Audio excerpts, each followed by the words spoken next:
in conversation tonight about relationships, especially intimate relationships with your partner.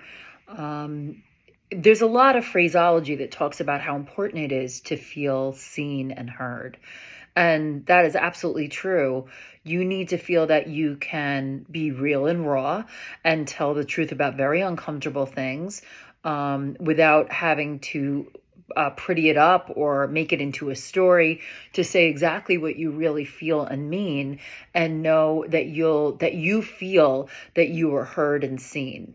And then my question is, and what I want to flip is, how do you take that in as the person that's listening? Not how do you help someone feel heard? That's actually not what I mean. What I mean is, when someone says something that impacts you, how are you able to really hear them? Because listen, all of our egos trigger to some degree.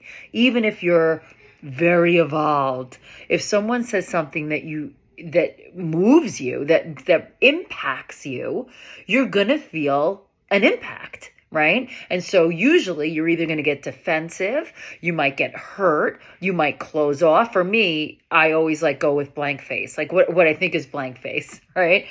And basically, I've left the room. I've abandoned myself. I've abandoned the situation, and I'm out. I'm totally out. I'm so far out of the house and out of the room that I may still be talking, but I'm no longer present. That's how I would deal with it when I was younger.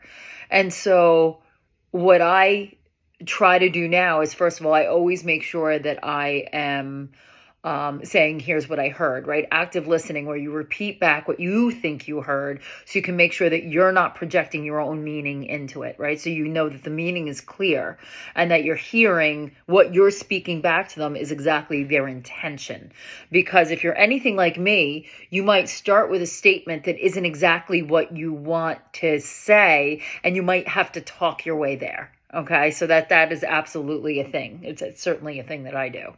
So when I feel a trigger come up, or I feel myself want to throw back a projection of defense or righteousness or hurt, you hurt me.